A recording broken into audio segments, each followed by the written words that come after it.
Assalamualaikum warahmatullahi wabarakatuh. Selamat datang di Lingkar Perspektif. Baik, pada video kali ini kita akan membahas topik terkait aspek penting dalam self regulation atau aspek penting dalam hal pengendalian diri. Pengendalian diri penting dalam pribadi seseorang agar apa? Agar seseorang itu mampu memiliki batasan-batasan atas hal apa yang harus mereka lakukan dan apa hal yang tidak seharusnya mereka lakukan. Pada video kali ini ada beberapa aspek penting terkait pengendalian diri yang akan kita bahas. Setidaknya ada 4 aspek dalam self regulation atau dalam aspek pengendalian diri. Keempatnya ini penting kita pahami, penting kita ketahui. Kita bahas satu persatu. Aspek yang pertama yaitu adalah aspek fisik. Dalam hal pengendalian diri, dalam hal self regulation, mungkin ketika seseorang itu marah atau saat seseorang itu marah, biasanya ada sebagian orang yang melakukan hal-hal yang berkaitan dengan fisik secara spontan. Baik itu ketika marah bisa membentak, kemudian melempar, memukul, dan sebagainya. Nah, seseorang yang memiliki self regulation yang baik atau pengendalian yang baik, mereka itu mampu mengontrol spontanitas hal-hal yang berkenaan dengan fisik tersebut.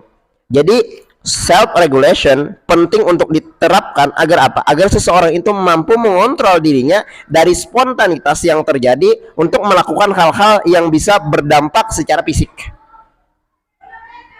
Kan banyak orang-orang yang kita temui secara emosional mereka itu bisa melukai orang lain atau melukai dirinya. Bahkan tak jarang karena sesuatu hal yang emosional itu bisa membunuh tuh. Itu pentingnya mengapa self regulation perlu diterapkan. Kemudian aspek yang kedua dalam hal pengendalian diri atau self regulation adalah aspek emosional.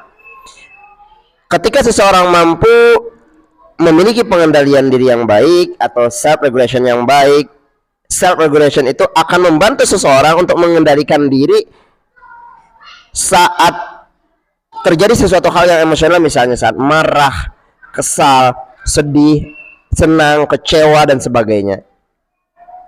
Jadi dengan self regulation seseorang itu mampu mengelola perasaannya, perasaan yang dirasakan. Self regulation juga membantu seseorang untuk bisa menenangkan dirinya dan menerima apa yang sedang dirasakan, berdamai dengan diri sendiri. Jadi untuk pengendalian emosi yang baik itu perlu yang namanya pengendalian diri atau self regulation. Kemudian aspek yang ketiga yaitu adalah aspek mental. Dalam aspek mental, self regulation atau pengendalian diri adalah hal yang memang harus penting kita pelajari agar apa? Agar kita memiliki kendali terhadap mental kita. Kesehatan mental itu penting. Untuk mencapai kesehatan mental, untuk menjaga kesehatan mental, seseorang perlu yang namanya pengendalian diri yang baik. Jadi terlepas dari aspek yang lain, aspek mental itu juga tidak kalah penting dengan aspek fisik dan aspek emosional. Maka dari itu aspek mentalnya harus kita jaga juga tuh. Dengan apa? Ya miliki pengendalian atau self regulation yang baik. Nah, kemudian aspek yang keempat dalam hal self regulation adalah aspek sosial. Pengendalian diri atau self regulation dalam aspek sosial itu akan membantu seseorang untuk bagaimana dia berinteraksi dengan orang, bagaimana dia berkomunikasi dengan orang, bagaimana dia menjalin relasi dengan orang, bagaimana dia menjalin hubungan-hubungan yang baik dengan orang lain.